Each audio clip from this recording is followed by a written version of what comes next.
Greetings, ladies and gentlemen. Welcome to Hà Nội Radio Television News. Here comes the headline. Vietnam's health sector, renovation in service, integration and development. Pink Spring Festival 2016.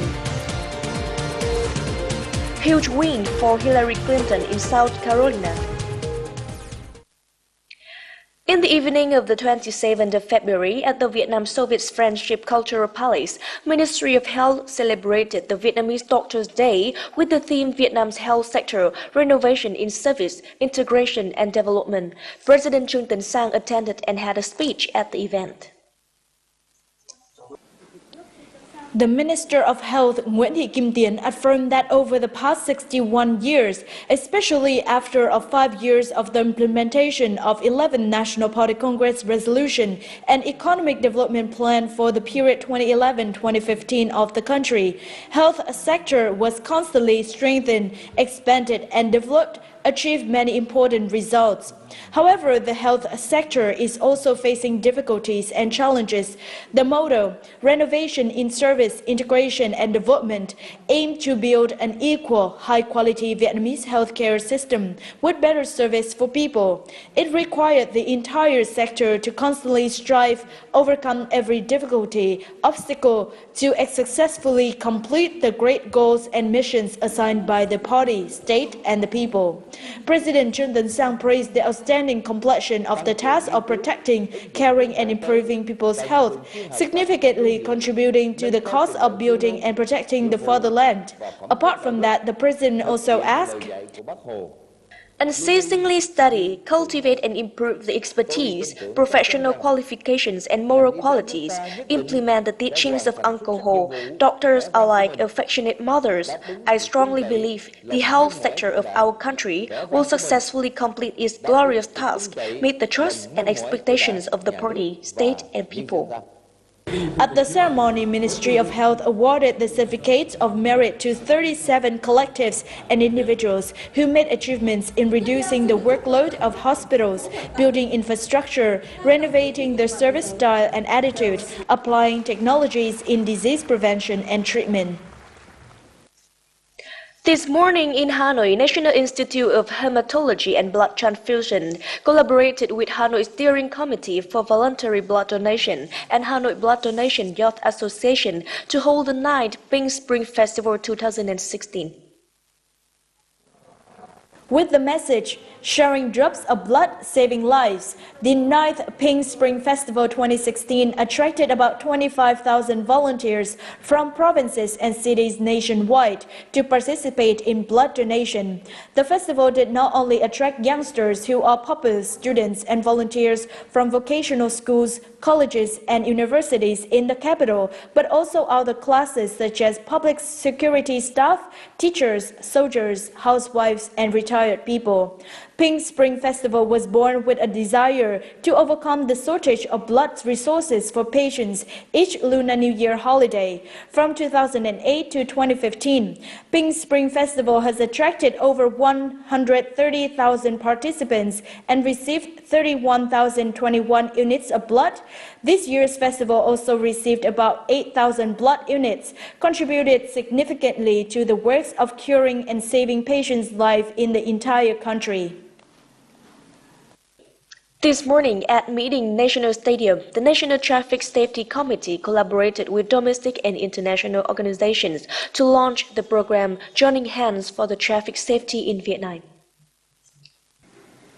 Begin with the media campaign to raise awareness for traffic participants. Focus on 3 contents: no cell phones while driving, no drunk driving, and always wear seat belts while driving. According to preliminary statistics, the number of car-related traffic accidents in 2015 accounted for 25% of 20,000 cases.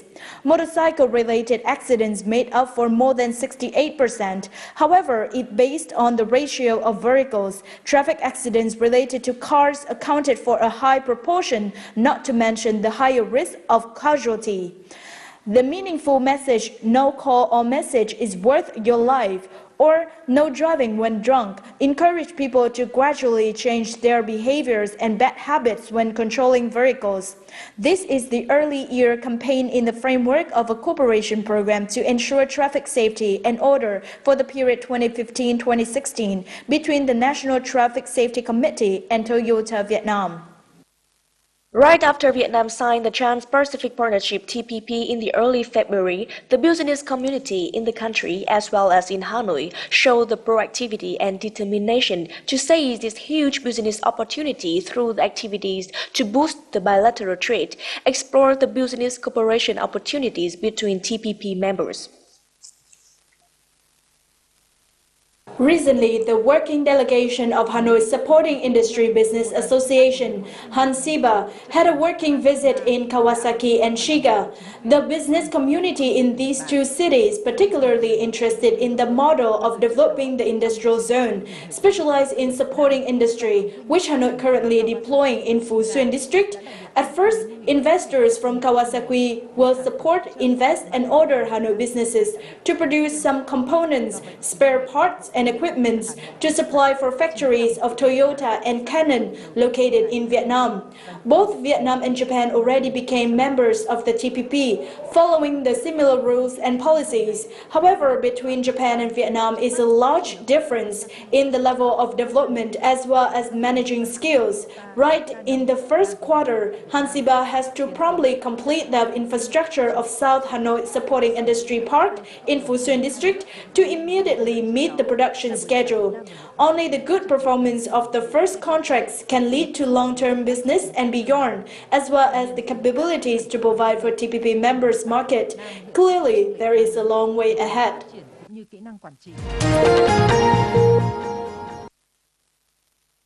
On the 27th of February, the former Secretary of State Hillary Clinton won the preliminary election in the South Carolina to race for the U.S. presidential nomination. According to the Electoral Commission of Democratic Party in the state of South Carolina, the partial voting results show that the candidate, Hillary Clinton, was in the lead over her rival Vermont Senator Bernie Sanders by a huge gap. It is expected that the final voting results will be announced in the morning of 28th February. Thus, Hillary Clinton won in 3 out of 4 Democratic Party's preliminary elections as of the moment. This is the perfect momentum for Hillary ahead of the Super Tuesday election on 1st of March, when 12 states and Samoa territories of the U.S. simultaneously conduct primary nominating contests to select the party's presidential candidate. A suicide bombing near the Afghan Ministry of Defense in Kabul killed at least 12 people, including 2 soldiers, on Saturday, February the 27th. Multiple other military staff and civilians were injured when the attacker detonated a bomb at the gate of the ministry. The Taliban claimed responsibility for the bombing. Witnesses at the scene said that they had seen a number of bodies on the ground and the area was sealed off by police and army vehicles. The incident may add variables to agreements on direct peace talks between the Afghan government and the Taliban that were reached on 23rd February during a 4th round of discussion between Afghanistan, Pakistan, China, and the United States, said analysts. The direct talks were expected to begin in early March. Residents in the Syrian capital Damascus have expressed their satisfaction with the effects of the cessation of hostilities that came into effect at 00 hour local time on Saturday. On the first day of the ceasefire, local residents near Bab Tuma Square can finally enjoy a rare, peaceful day. This place has witnessed many mortal attacks during the Syrian conflict due to its proximity to opposition-controlled areas in the east. Meanwhile, Jaramana, a town located southeast of Syrian capital and between areas under the control of government troops and opposition forces, also shared the peace. However, not all areas enjoyed peace. About 10 hours after the start of the truce, the eastern part of Damascus was attacked by mortars coming from the areas under opposition control. The explosions injured one resident and damaged properties. Nevertheless, Syrians praised the effects of the ceasefire so far and said that having already experienced two failed ceasefire, they hope this one will bring long-term peace. That concludes the news today. Thank you very much for watching. Goodbye.